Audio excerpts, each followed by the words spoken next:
Terminamos esta edição com as imagens que viraram notícia hoje. Muito obrigada pela companhia e um ótimo fim de semana a todos.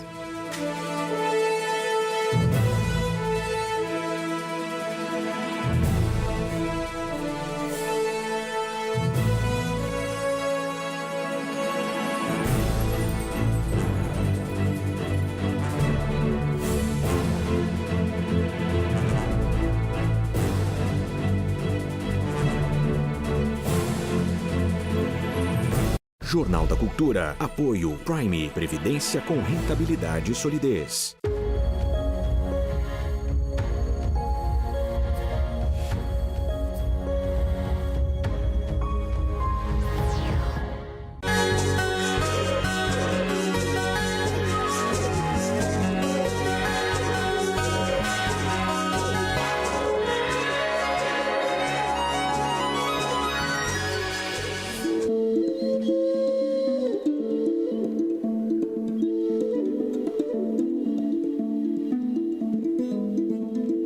O Repórter Eco especial de hoje lembra os 4 anos da tragédia da Samarco em Mariana, Minas Gerais. Uma das maiores tragédias socioambientais do Brasil e do mundo.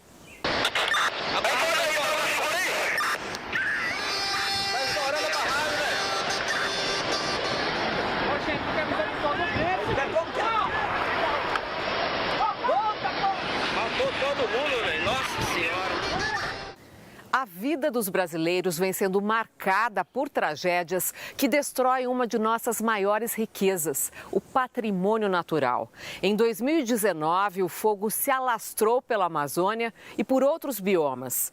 Praias do Nordeste foram poluídas por toneladas de petróleo cru e a mineração voltou a fazer estragos. Em janeiro, uma barragem de rejeitos se rompeu em Brumadinho, Minas Gerais. Um pesadelo repetido em proporções ainda maiores depois da tragédia da Samarco em Mariana. Há 4 anos, a barragem do Fundão se rompeu, causando mortes, inclusive a do Rio Doce.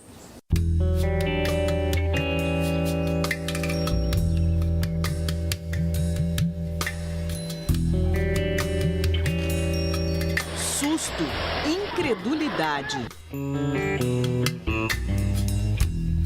5 de novembro de 2015, dia da maior tragédia socioambiental ocorrida até aquela data no país.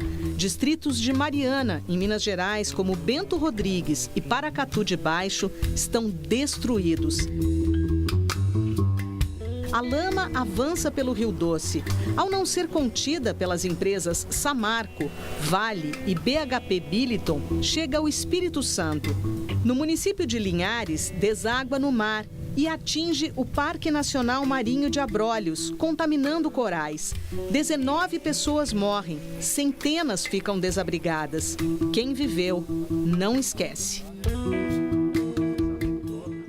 Eu costumo dizer até que quem não morreu no dia 5 morre um pouco todo dia. Eles já tinham constatado alguns problemas na barragem, eles continuaram operando essa barragem e aí as falhas se sucederam e ocorreu o rompimento. Dali para frente, que em questão de 6, 7 minutos a gente perdeu tudo que tinha. É um crime que levou muitas vidas humanas, que trouxe enormes prejuízos ecossistêmicos e ambientais, mas que ainda para em nós a sensação de impunidade.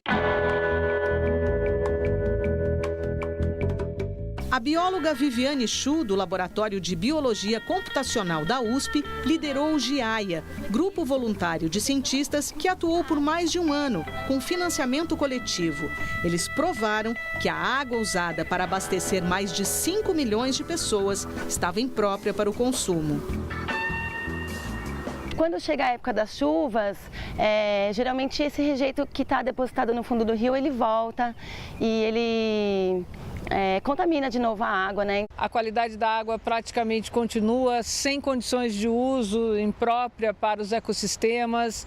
É um rejeito que tem uma turbidez muito alta, que dificulta a penetração de luz. Então houve uma perda muito grande de diversidade biológica. Muito falta ainda para a recuperação das matas ciliares, para a geografia do rio que foi alterada e principalmente para a punição.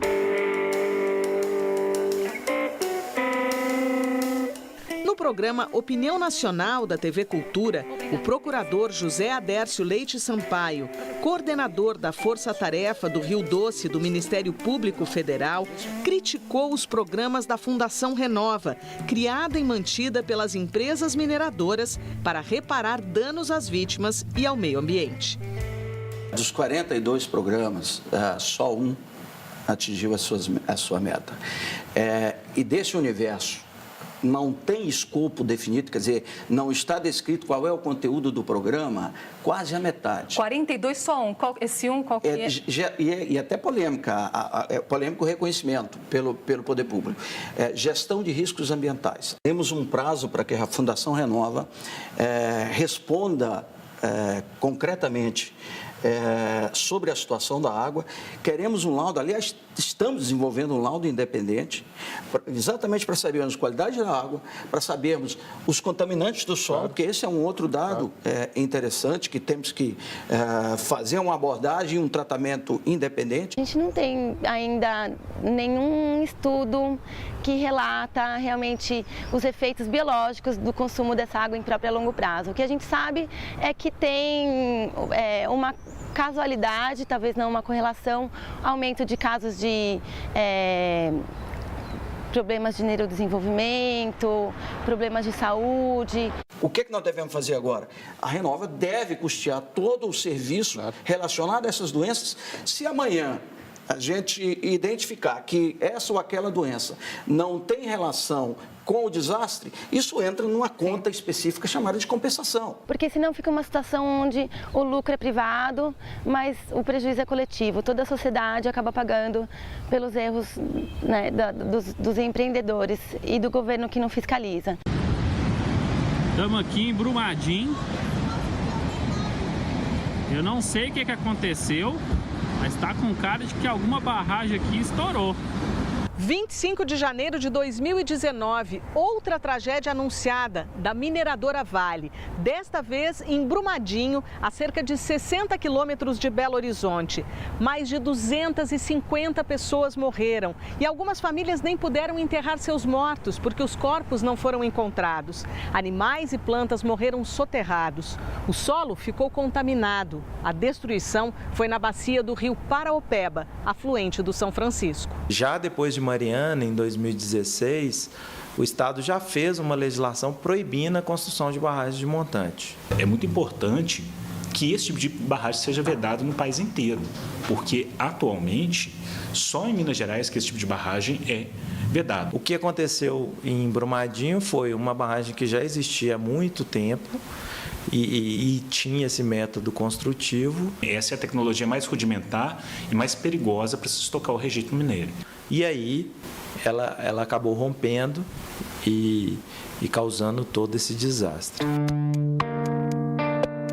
Malu Ribeiro, que monitorou pela Fundação SOS Mata Atlântica a qualidade da água em Mariana e Brumadinho, explica que ainda dependem de aprovação no Senado projetos de lei como o que vincula a licença para mineração à exploração a seco e o que estabelece regras para definir o local do empreendimento.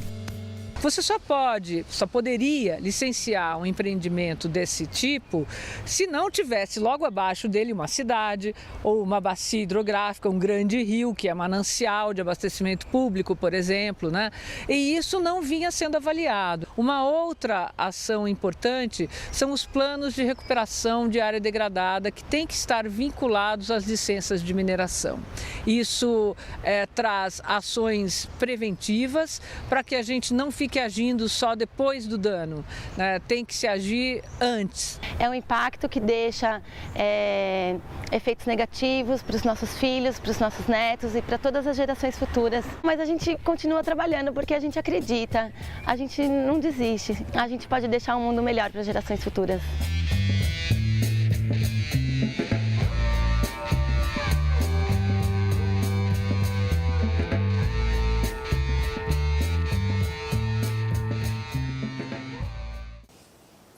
E você vai ver daqui a pouco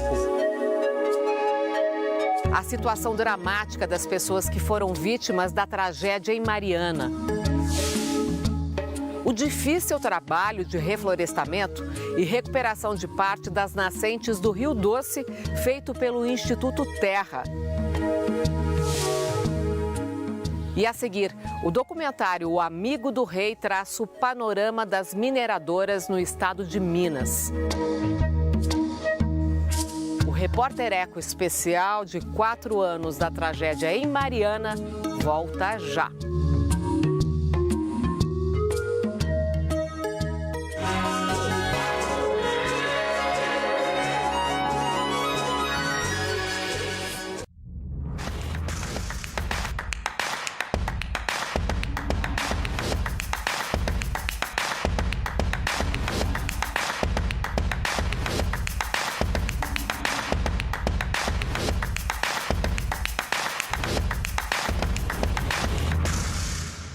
Você já conhece o Lelis Tratoria? O Lelis é uma tratoria especializada em massas, carnes, assados e frutos do mar. Nas noites tem música ao vivo, pratos fartos e o estacionamento e o café são cortesia. Afinal, somos uma casa de família. De segunda a sexta, almoço para executivos com diversas opções de pratos quentes e saladas. Rua Bela Sintra, 1849 Jardins. Reservas 3064-2727 ou lelis.com.br. É Vero, é Lelis. Eu acho que estamos diante de uma grande mudança, a popularização do extremismo. Jesse deve ter sido o recrutador mais prolífico da Al-Qaeda. Pode ser qualquer um, pode ser qualquer um. 9% da população norte-americana diz que a filosofia nazista é aceitável. O que eu tô querendo fazer é um movimento como Martin Luther King. Elas não são malucas. Ele percebeu que a sua ideologia estava desmoronando. Oi, Jason. Eu sou um ex-jihadista e queria falar com você sobre as suas ideias.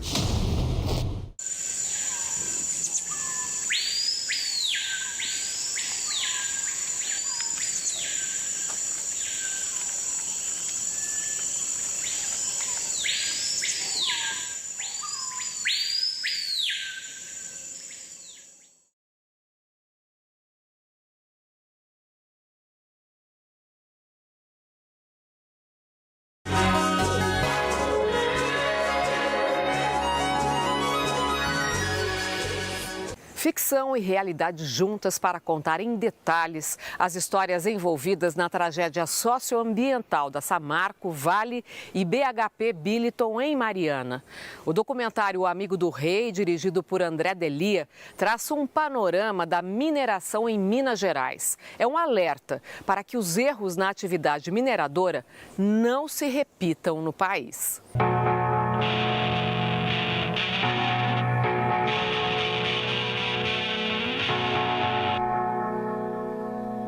Temas socioambientais motivam o cineasta André Delia.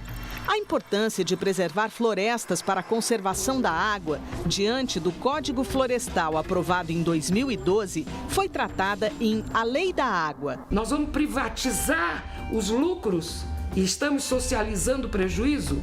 As ameaças de extinção de biomas brasileiros causadas pelo desmatamento estão em Sertão Velho Cerrado. Do cerrado é que eu tiro as ervas para poder permanecer a saúde.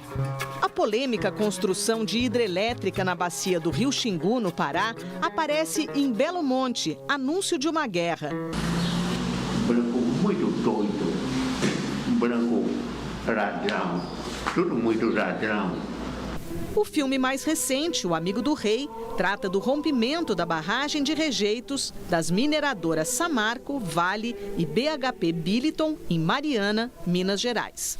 Uma coisa é você perder sua casa, outra coisa é você perder sua atividade profissional, de pesca, outra coisa é você perder a atividade do turismo, como foi o caso de Regência. Então são vários níveis e várias formas em que as pessoas, as vítimas, experienciaram esse impacto, desse impacto geoquímico na bacia do Rio Doce e nas vilas mais próximas, né, Paracatu e Bento Rodrigues. Hoje não tem nada aí, ué. Não tem nada. Olha as vasilhas que sobrou da minha casa ali. Foi um pesadelo, porque a gente não consegue acordar dele até hoje. A gente acorda de noite e ainda pensa que foi mentira, parece que foi mentira, sabe? Parece que a gente está sonhando, parece que foi um pesadelo horroroso. A gente costuma falar que o rompimento ele não acabou, né? Tanto de Mariana quanto de Brumadinho, a barragem ainda está nesse processo de rompimento, né? Porque cada vez que chove, esse sedimento volta e com outros episódios de mortandade de peixe, inclusive. O filme integra o projeto de informação ambiental Mar de Lama Nunca Mais. Pedido do Ministério Público de Minas Gerais, o objetivo é impulsionar debates públicos sobre os riscos da atividade mineradora, principalmente nas cidades mineiras.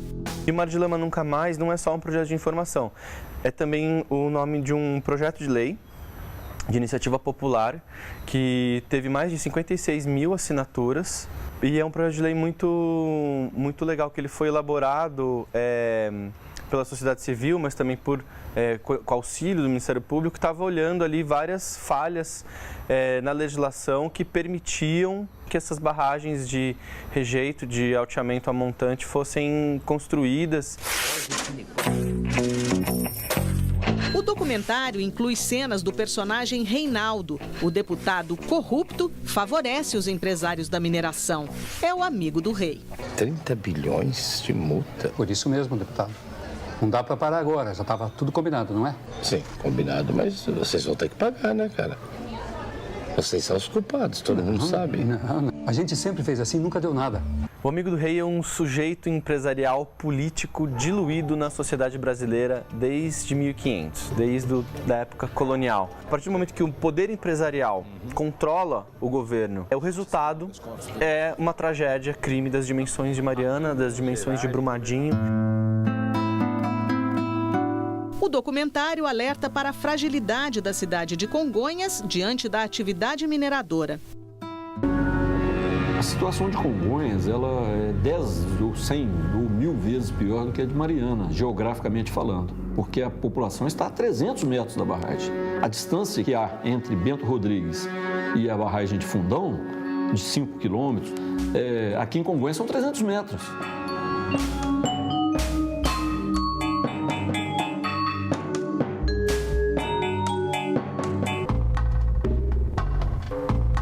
O cineasta afirma que não aprendemos muito com os rompimentos das barragens em Mariana e Brumadinho. Todo mundo usa o minério de ferro, né? Na câmera que está filmando a gente aqui, nos nossos celulares, nos nossos carros. Então não dá para ser contra.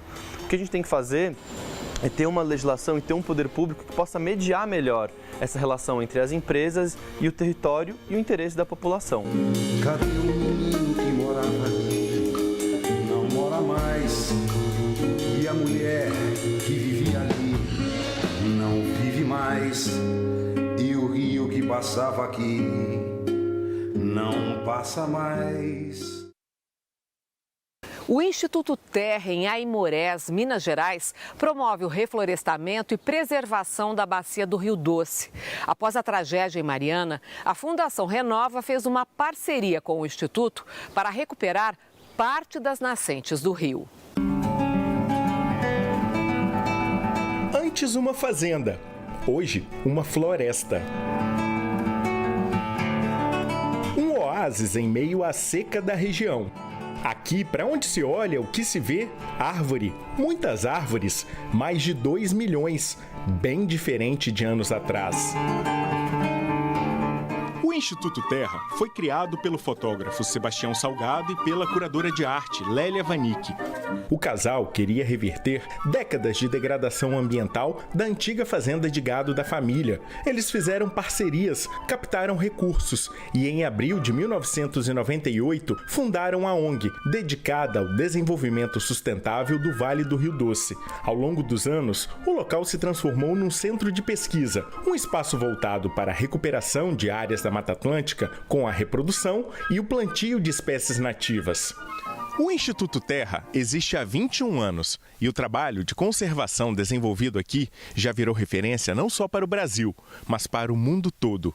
Vem gente do mundo inteiro para cá. Vem muita gente. Porque não é só ficar aqui dentro com o trabalho, mas é levar toda essa nossa experiência para fora das nossas fronteiras, para fora das barreiras geográficas e que determinam aí estados, municípios, porque assim, a natureza, a ecologia, ela não tem barreira, né? Ela não tem fronteira. Tudo começa aqui, no Laboratório de Sementes. Para poder fazer floresta, ou para conduzir o processo de enriquecimento de uma floresta, a gente precisa de propágulos.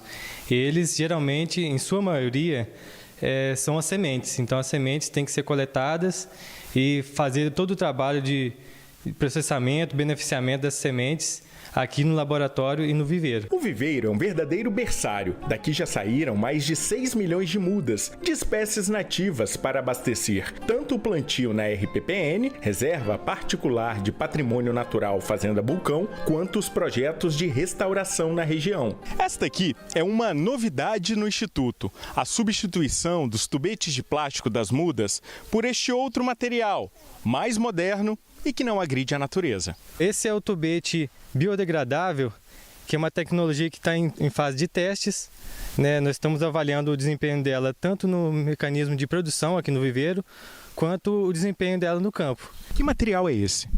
Isso é uma fibra de celulose, então é um material que se desmancha, se degrada no ambiente à medida que vai passando o tempo com a umidade, com a ação dos micro-organismos do solo. O Instituto Terra atua em projetos de reflorestamento e preservação de nascentes no Vale do Rio Doce. Já foram recuperados mais de 21 milhões de metros quadrados de áreas degradadas e 2.000 nascentes preservadas na bacia hidrográfica do Doce. Mas nos últimos 4 anos, esse trabalho foi intensificado. O rompimento da barragem de Fundão, em Mariana, Minas Gerais, em novembro de 2015, despejou 39 milhões de metros cúbicos de rejeito de mineração no Rio Doce. A Fundação Renova, que foi a fundação criada para ser o veículo de ação dos diversos programas que existem, eles vieram nos procurar para entender como é que nós poderíamos colaborar com o conhecimento mesmo, a expertise que nós temos.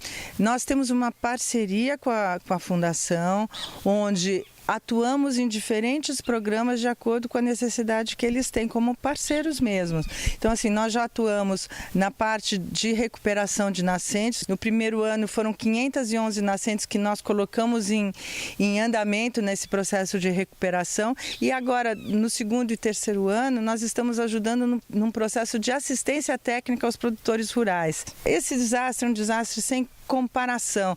Então, assim, não existia referência, não existe fórmula mágica, não existe solução rápida, né? Isso tudo é um grande aprendizado que todos nós estamos tendo. E a gente está tendo a oportunidade de transformar realmente uma região que estava completamente degradada em um início de uma recuperação.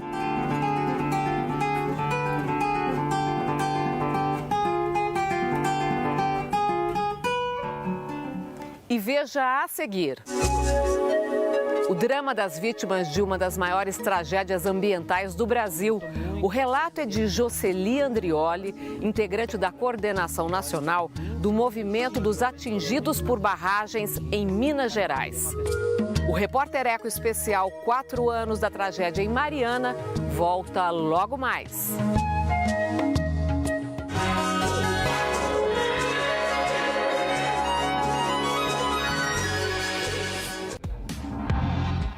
Depois de tantos anos, você olhar por que você saiu de casa, eu não tenho, porque o que eu tenho mesmo é uma satisfação de saber que minha mãe fez esse favor maravilhoso de me botar para fora de casa. Já era muito claro para mim a força, a importância do teatro, essa maternidade que o teatro exerce sobre o ator. Eu gosto muito de ajudar, eu gosto muito de ensinar, porque eu gosto de aprender. Eu não me canso de aprender.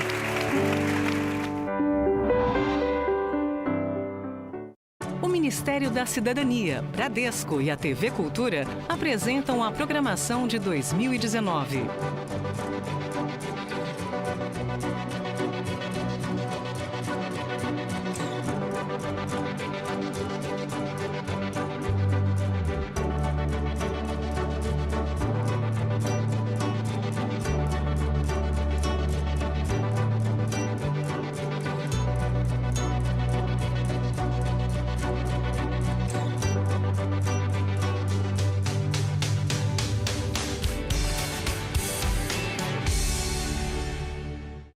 Segunda, no centro do Roda Viva, o filósofo e historiador Yuval Harari, PhD pela Universidade de Oxford. É autor do best-seller Sapiens, uma breve história da humanidade e de 21 lições para o século XXI. The future of data is maybe one of the most important political questions today in the world, because data is becoming the most important asset in the world. We can see in the next 10 or 20 years the rise of such digital dictatorships that follow everybody all the time. Artificial intelligence and biotechnology, bioengineering, they are really giving us divine powers of creation. Segunda, 10 da noite, no Roda Viva. Diferentes cores, diferentes estilos, diferentes texturas. Toda renovação começa em cultura. A mudança começa aqui.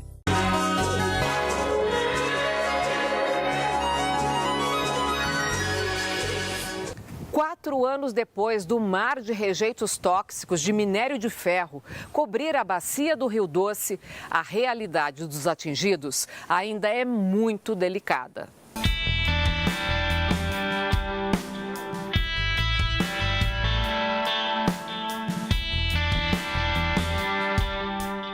Há 15 anos, Jocely Andrioli é membro da coordenação nacional do movimento dos atingidos por barragens e tem acompanhado de perto o drama das famílias na região de Mariana e Brumadinho. Jocely, 4 anos depois do rompimento da barragem de Fundão, como é que estão essas pessoas que perderam familiares, amigos, o local de moradia e o modo de vida? Muita dor e sofrimento ainda continua em toda a região. Dor e vergonha por ver a situação dos atingidos, até hoje não reassentados em Bento Rodrigues, nem em Paracatu de Baixo, nem em Baralonga. Dor e sofrimento das populações indígenas e quilombolas que são desrespeitadas em seus direitos e a população que hoje começa a ser contaminada por metal pesado. Como está o estado de saúde dessas pessoas? Saúde física, mental e emocional? Aumentou muito a venda de antidepressivos em toda a bacia do Rio Doce, problemas psicológicos. O índice de suicídio aumentou muito nas regiões atingidas. Cada pouco tem uma pessoa tentando se suicidar, especialmente jovens, o que tem chocado bastante a sociedade. As mineradoras têm garantido o abastecimento de água potável para a população? Mariana tem um grande problema porque cada chuva que acontece agora nesse período, né, e até o início do ano, vira uma nova onda de lama, porque o rejeito ainda está em toda a calha do rio. E a mineradora não está garantindo água potável para as famílias? As famílias estão sem água potável desde o primeiro ano do rompimento da barragem de Mariana. Quem conduz o processo de indenização das vítimas é a Fundação Renova, que é mantida pelas mineradoras. Como é que o movimento dos atingidos por barragens avalia essa situação? Bastante negativo, porque a empresa buscou controlar a situação em toda a bacia do Rio Doce, instituindo a Fundação Renova, no qual ela tem o poder de mando. Dos 7 diretores, 6 são indicados pelas empresas criminosas e 1 só pelo CIF, pelo Conselho Interfederativo dos Governos. Ou seja, a Fundação Renova é uma agência de propaganda incompetente e usa de má fé na atuação com os atingidos em toda a bacia. O que é a campanha A Vale Destrói, o Povo Constrói? Porque os atingidos e os trabalhadores sempre foram os que construíram as coisas e a Vale tem destruído. E a Vale, em 4 anos, na bacia do Rio Doce, se mostra incompetente para construir um reassentamento. Então, simbolicamente, os atingidos resolveram, em forma de mutirão e solidariedade, construir uma casa sobre autogestão e vão construir essa casa em 4 meses. Para provar o que exatamente? Para provar que é possível construir uma casa. Em 4 anos, a Vale não fez isso ainda nos reassentamentos de Bento e Paracatu de Baixo. Em nota, a Fundação Renova diz que as obras de infraestrutura do novo distrito de Bento Rodrigues começaram em janeiro de 2019. As casas passaram a ser erguidas em julho. Em Paracatu de Baixo, a expectativa é que as fundações das futuras casas sejam executadas a partir de novembro de 2019. Quanto à qualidade da água, a Renova afirma que monitora o Rio Doce com base em 80 parâmetros físicos, químicos e biológicos, estudados em 92 pontos. Outros 40 parâmetros avaliam os sedimentos. Segundo a Fundação, os dados coletados atestam que as condições da bacia são hoje as mesmas de antes do rompimento e que Todas as análises mostram concentração de metais pesados abaixo dos valores estabelecidos por lei. A Fundação Renova ainda informa que destinou até 31 de agosto de 2019 R$1,840 bilhões em indenizações e auxílios emergenciais para cerca de 320 mil pessoas. 4 anos depois, existe esperança dessas pessoas de retomarem o modo de vida delas, especialmente aquelas que dependiam do Rio Doce? Cada vez se mostra mais difícil retomar o modo de vida como era antes. Então, na medida que ainda não se tirou o rejeito do rio e continua todo ano com a onda de chuva novamente chegando o rejeito em todos os lugares, isso causa uma dor, uma desilusão, um sofrimento muito grande na bacia do Rio Doce, no litoral capixaba, porque o rio não é apenas uma água que corre. O rio é cultura, o rio é modo de vida, o rio é vida e, portanto, isso foi retirado das famílias em toda a bacia do Rio Doce.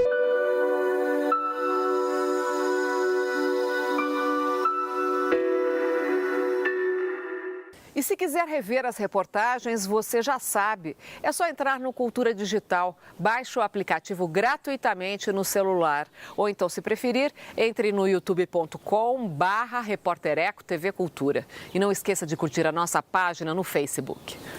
E a gente encerra hoje com o pensamento de Ailton Krenak, líder indígena, descendente do povo Krenak, que vive às margens do Rio Doce e luta para sobreviver à tragédia em Mariana. Ele lamenta a necessidade de uma lei para proteger algo tão essencial para todos os seres vivos quanto um rio. Se temos que legislar para dizer que um rio não pode virar um esgoto, nós perdemos totalmente a reverência e o sentido de afeto com a terra.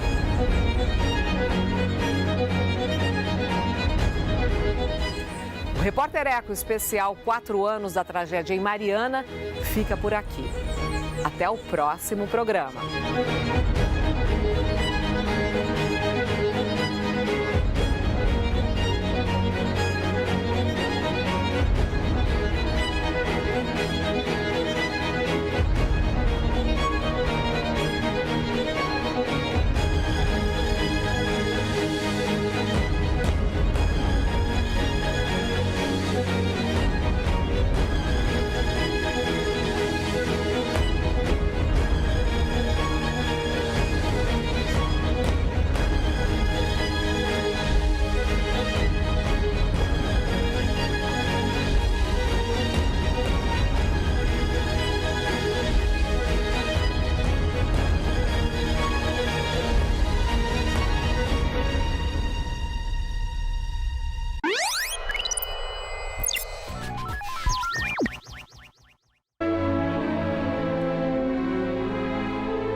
O programa a seguir contém o recurso de audiodescrição.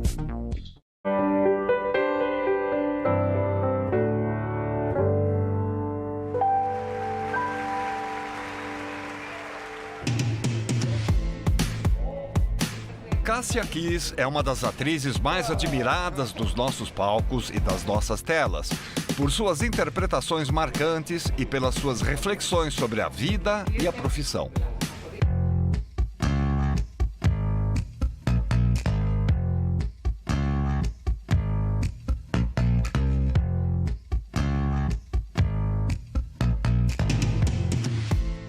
Convidamos para entrevistá-la o jornalista e crítico de televisão Maurício Sticer, que acompanha a trajetória da Cássia desde as suas primeiras aparições na TV.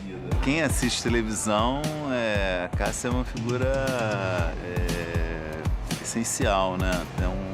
É uma atriz que ela foge completamente da pasteurização, né? Qualquer personagem que ela faz na televisão, você observa, opa, essa tem uma atriz aqui, né? Então é inescapável para quem gosta de teledramaturgia apreciar o trabalho da Cássia Kiss. É um negócio realmente diferenciado, né? Fora do óbvio, né? Está conosco também o ator e produtor de teatro e de circo, Marcos Frota. Ele e a Cássia têm uma mesma origem no palco.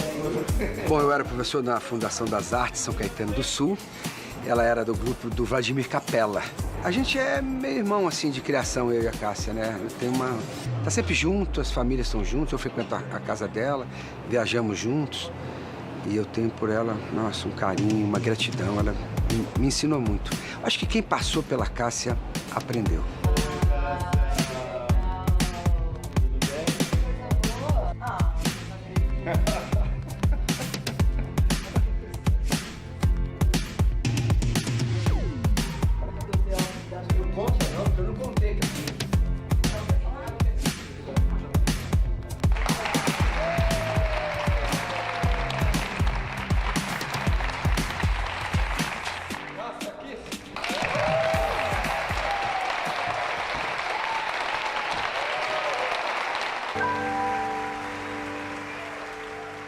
Marcos Frota, Maurício Stassi, obrigado pela presença de vocês. Cássia, é uma grande honra receber você no Persona em Foco. Muito obrigado. Marquinhos, você começa? Querida Cássia, uma das grandes atrizes da minha geração, o país inteiro ama, respeita, admira. Conheço a Cássia e ela é inteira. Então é um prazer, uma honra estar aqui no Persona contigo. Você é o nosso amor. Ah, que lindo. Cássia, querida, você saiu de casa muito cedo, por volta dos 15 anos, de São Caetano, onde você nasceu. Por que isso aconteceu? Por quê? Depois de tantos anos, sabe, Maurício, Atílio, Marcos, gente, depois de tantos anos você olhar, por que você saiu de casa? Eu não tenho, porque o que eu tenho mesmo é uma satisfação de saber que minha mãe fez esse favor maravilhoso de me botar para fora de casa. Porque eu acho que ela sabia que eu estava pronta, ou relativamente pronta, porque ela junto com meu pai, me deu muita responsabilidade. Eu acho que eu estava pronta para cair na vida. Cair na vida, eu quero dizer, eu tinha medo, é um medo que persiste até hoje, mas a minha coragem é sempre maior. E eu sabia que essa coragem, foi ela que disse, ok, vamos embora. Não questionei. Me lembro que isso foi... Eu aceitei e fui. Quando você caiu na vida, como você disse, você viveu um período meio hippie, assim, né? Como você vivia nessa época, quando você saiu de casa? Os anos 70, primeiro que foi mesmo esse entusiasmo hippie maravilhoso, né? Eu tinha a cultura da rua, os meus amigos da rua me interessavam muito. Eu sabia que eles falavam coisas que eu podia não estar compreendendo muito então, mas eu tinha que ser paciente e eu ia ter o alcance que precisava. Os meus amigos eram muito importantes na época. Mas fui morar primeiro na casa de uma amiga, Sandra Mancuso, musicista, filha de pintor, o marido também era músico e era uma patota dentro daquele apartamento. Imagina o que acontecia lá dentro, né? Eu tive uma professora de literatura, Laila, que um dia eu mostrei para ela que ia ter um curso na Fundação das Artes, com a direção, com a administração do Sionei Siqueira, e ela disse para mim, vai correndo fazer. E ela era uma mulher tão interessante, foi fundamental para mim. E o teatro? Começou aí como? Não, pois é, Marcos, foi aí. Essa professora de literatura, eu estudava no Bonifácio de Carvalho, a Laila, ela dava aula, ela subia em cima da mesa, Atílio, e não é incrível? Eu gostei. Uma professora de literatura subia em cima da mesa e ela era uma figura muito interessante, porque ela se maquiava, mas o batom dela era a coisa mais doida do mundo. Estava em todo lugar, menos na boca. e ela escrevia no quadro negro também com dificuldade, ela não tinha uma linha, era sempre na diagonal. A força dela era quando ela subia em cima da mesa para dar Caetano, para dar Chico, para dar Drummond, Fernando Pessoa, esse era o lugar dela. E aí eu entendi que a escola principal dela tinha sido essa, de ator. Falei, ela é uma atriz. E aí eu não tinha tido nenhum despertar de querer fazer uma escola de teatro, nada disso. Mas eu gostava muito do que ela fazia. Enquanto a grande parte da turma ficava dispersa, não se interessava pela aula dela, eu ficava babando, assim, vendo o trabalho dela, vendo o jeito com o qual o jeito que ela escolheu de dar aula. E aí ela que foi mesmo, essa pessoa que disse para mim, vai correndo fazer o seu curso de teatro em São Caetano, na Fundação das Artes, onde eu encontrei o Marcos Frota. Nós vamos começar a mostrar para você os depoimentos que nós escolhemos.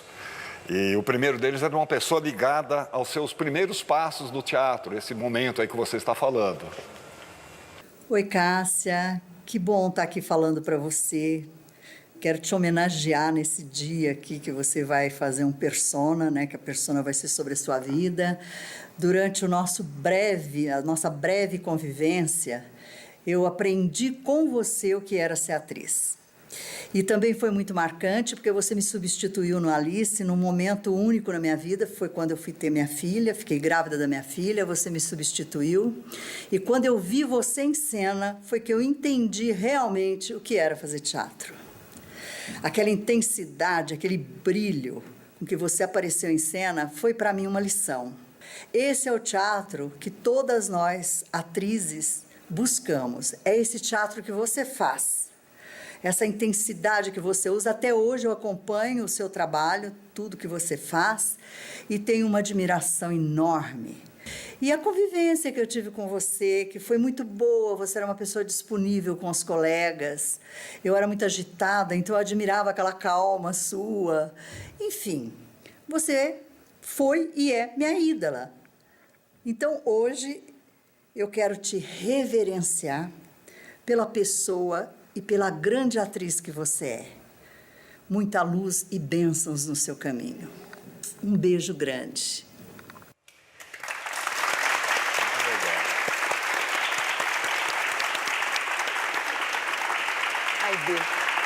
Você sabe que eu tinha muita inveja da Aidê, né, Marcos? Inveja. Ela era linda, né? Tinha inveja dela. Porque ela estava no primeiro lugar.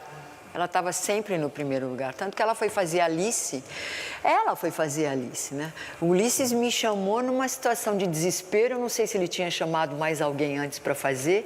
Mas quando ele me chama para substituir a Aidê, eu não tinha noção do que era ser um ator, né? Eu não tinha nada, absolutamente nada. Eu não sabia fazer pesquisa sobre o tema. Eu não conhecia esse universo, nada.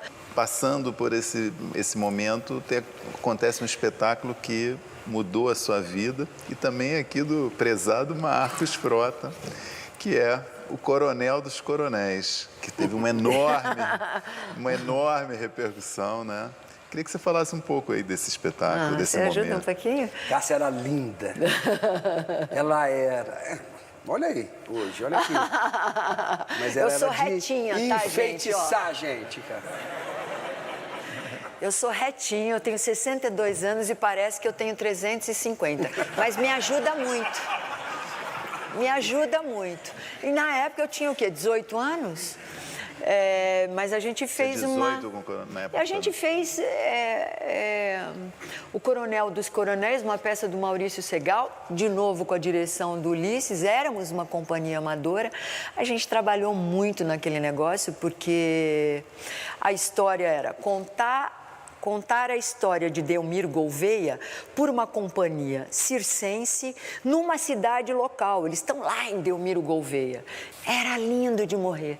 Tinha Egberto Gismonti com palhaço, porque a gente tinha um momento mágico de uma mágica que durava 1 minuto. Aquela cena era linda, aquele palquinho com aquela cortininha abrindo, o João fazendo aquela mágica tão singela e com o palhaço lá no fundo. Bom, a verdade, Maurício, é que o Sábato Magaldi, quando a gente vai para São Paulo com essa peça, para o Teatro Eugênio Kuznet, saiu uma crítica do sábado, você lembra? Claro. Num sábado de manhã, um espetáculo que recoloca o teatro no seu melhor caminho. Nós éramos uma companhia amadora. A companhia amadora que limpa o palco, que faz a roupa, que prepara a luz, que trabalha até 3, 4 horas da manhã, que leva a porrada do diretor, que não tem tempo para nada, mas era uma coisa. Foi um lugar incrível esse que a gente começou. Foi aí que eu me apaixonei pelo Marcos Frota, que era casado com a Cibele. Já tinha filhos? Já, né? Foi aí que nós nos apaixonamos pelo teatro. Né? Sim, também. Pelo teatro e por você. Ele está fugindo dessa declaração que eu estou fazendo para ele. Cássia, quem será desse elenco do Coronel dos Coronéis que gravou uma mensagem especial para você também? Olha só, hein? Um grande prazer, uma grande felicidade poder estar aqui gravando esse depoimento para você. Foi aqui que tudo começou. Os nossos ensaios, os nossos encontros, muito trabalho, muito divertimento, muito aprendizado. O que dizer do Coronel dos Coronéis? Lembra quando nós ficamos naquele circo na Praça Roosevelt, o Circo Mal Me Quer? Era uma época de inverno, fazia um frio, mas a gente estava lá sempre, todo dia. Eu me lembro de uma apresentação que nós fomos fazer, se não me engano, era num asilo. 5 horas da manhã, nós estávamos aqui na fundação.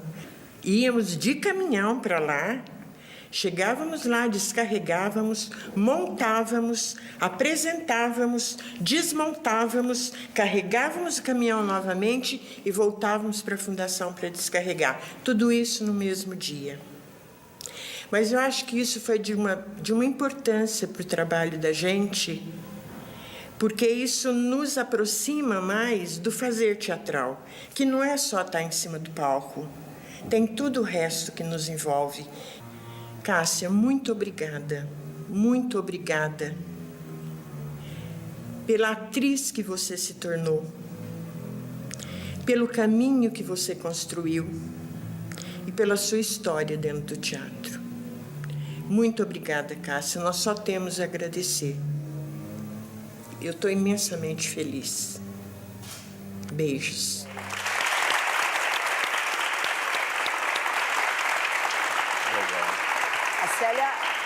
A Célia era uma guerreira, era das que mais, dentro da companhia, e tinha um corpo muito elástico, o corpo dela falava muito, né?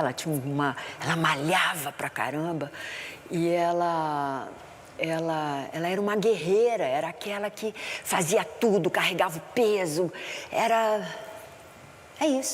É isso que ela está contando, como a gente trabalhava. Mas eu quero dizer para você, Célia, que eu continuo trabalhando assim.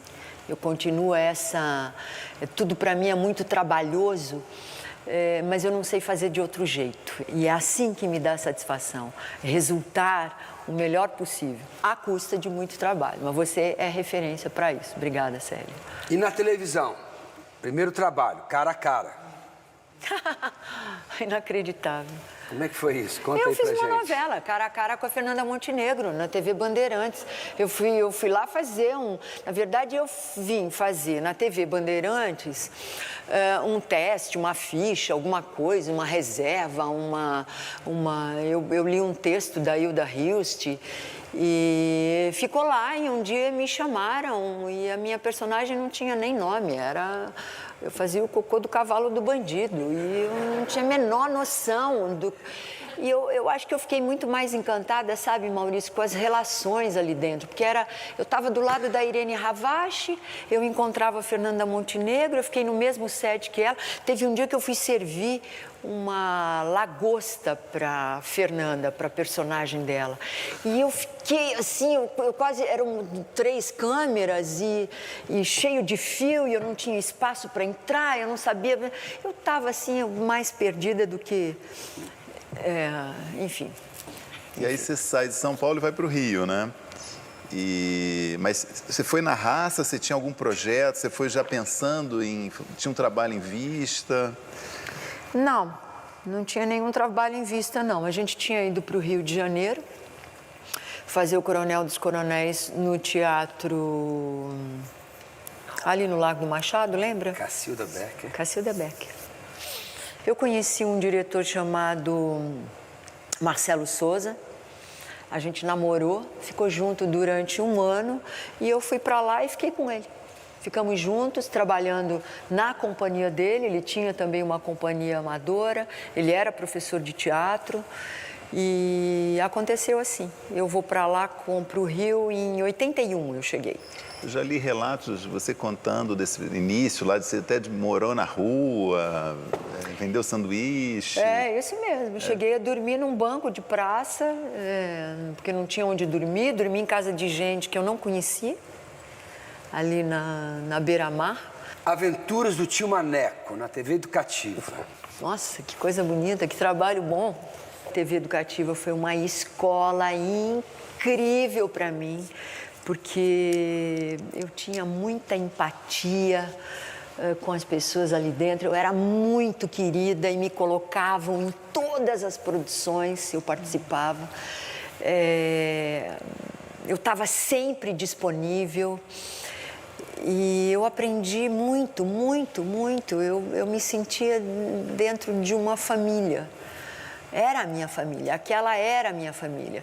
E lá eu me lembro que eu ganhava assim o suficiente para pagar o apartamento que eu morava, que era uma kitnet ali no Catete, que era perto da TV Educativa, que está lá ainda. Tio Maneco mandou um recado para você também, Flávio Miliatro. Há muito tempo, quando eu estava fazendo o Tio Maneco, nos anos 80, 81, e eu precisava de uma garota para fazer uma das histórias do Tio Maneco. E aí me apareceu uma garota pobrezinha, coitada. Estava precisando muito. O Luiz Armando Queiroz falou, olha, tem que dar um papel para ela de qualquer jeito, porque ela está precisando. Eu olhei e nem fiz teste na Cássia. Eu vi logo que era o personagem que eu precisava, sabe? E que ela tinha uma beleza interior muito grande. A partir daí, a gente sempre se encontra e ela fala sobre a vida dela, sobre a vida interior dela, que era muito intensa. E eu contava sobre as histórias do Maneco, que se baseavam na natureza e nas aberrações que a sociedade impõe às pessoas. O poder coloca para as pessoas. Ela fez muito bem o personagem.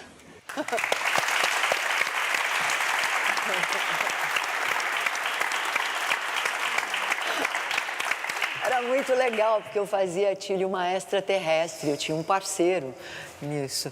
Mas, de novo, foi uma escola, eu aprendi muito, porque era um seriado delicioso, delicioso. Foi aí que começou a TV Educativa para mim. Então foi o Luiz Armando Queiroz, olha só, tá vendo? Que bom. Descobriu agora, né? Sim. Muito bem, nós temos o primeiro intervalinho do programa, é rapidinho, voltamos já com o Persona em Foco.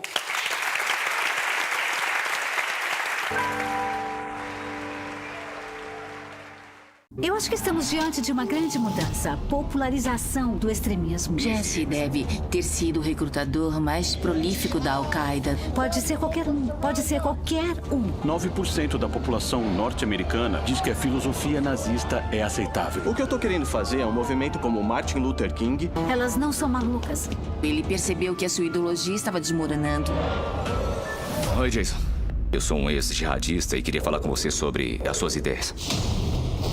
Começou a Black Friday nova Volkswagen. Toda a linha com taxa zero, descontos de até R$15 mil e primeira parcela só depois do carnaval. Aproveite! T-Cross automático com taxa zero em 24 meses e as 3 primeiras revisões grátis. Black Friday nova Volkswagen. Vale!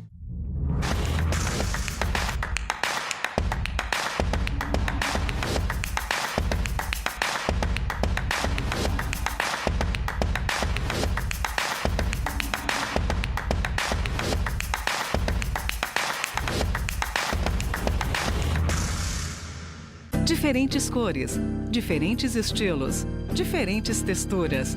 Toda renovação começa em cultura. A mudança começa aqui. Retomando o Persona em Foco, hoje nós temos aqui o Marcos Frota, o Maurício Sticer, eles que estão com a responsabilidade de conduzir o bate-papo com Cássia Kiss.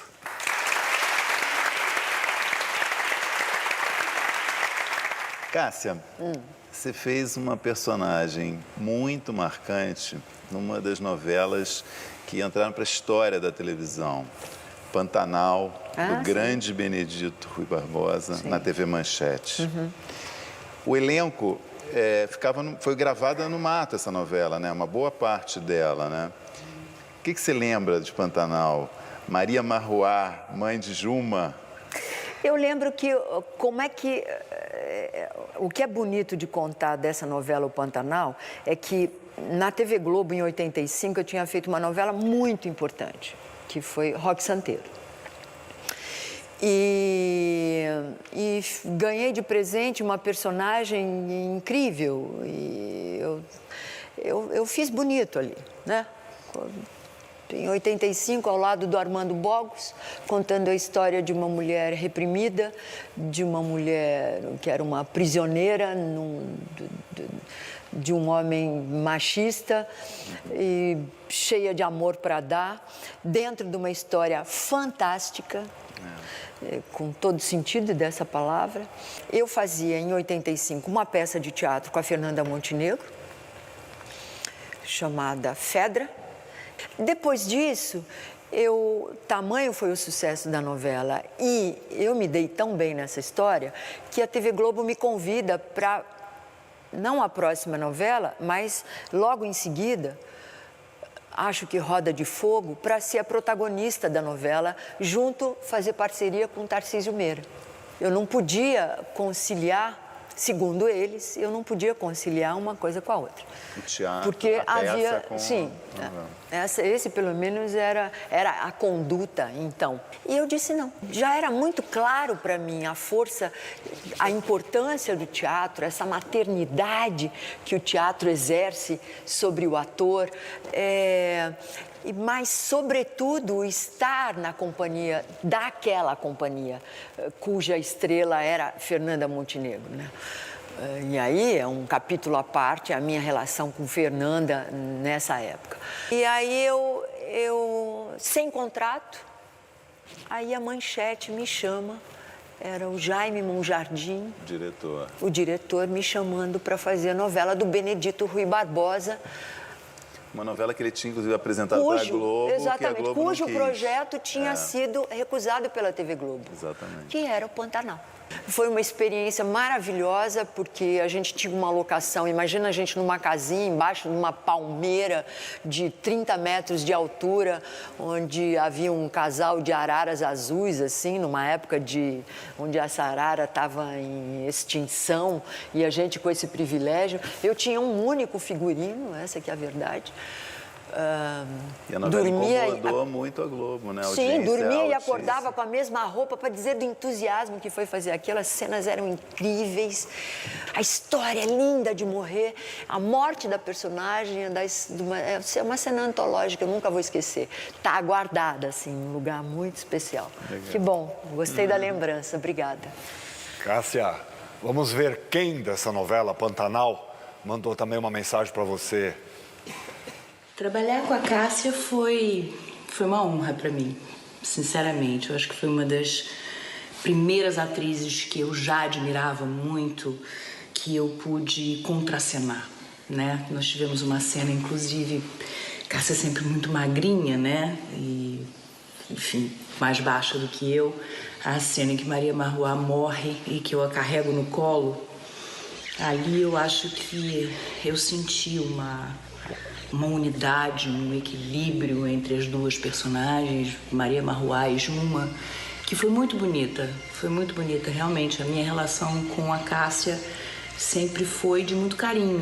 Ela, toda vez que me encontra, me chama de Juma, eu chamo ela de Maria. E eu acho a Cássia uma pessoa que tem uma super seriedade com o nosso ofício. E ela é uma pessoa muito corajosa, ela é do tipo que olha muito no olho, ela é muito sincera, ela fala as coisas que ela pensa e ao mesmo tempo tem carinho pelos colegas dela, pelas pessoas que trabalham com ela. Então realmente foi uma honra. Trabalhei com ela 2 vezes, nas 2 novelas do Benedito, Pantanal e Paraíso, na 2ª versão, e foi muito bacana. Então, Cássia, um beijo, minha querida, muita luz para você, saudade, e continue sendo essa pessoa fantástica que você é. Beijo.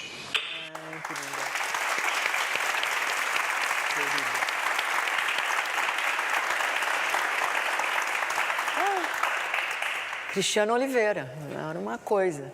A novela fazia tanto sucesso que toda semana era capa de revista, 2, 3, toda semana. É verdade, ela falou de uma época que talvez eu não tivesse papas na língua. Hoje eu sou mais cuidadosa, sabe?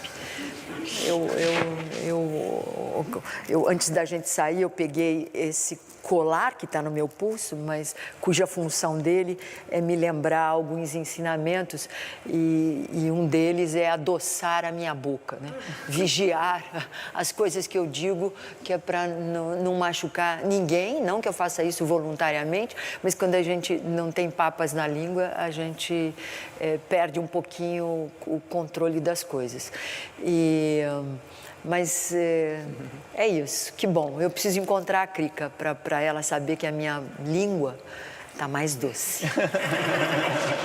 Depois de Pantanal veio mais um super sucesso. Barriga de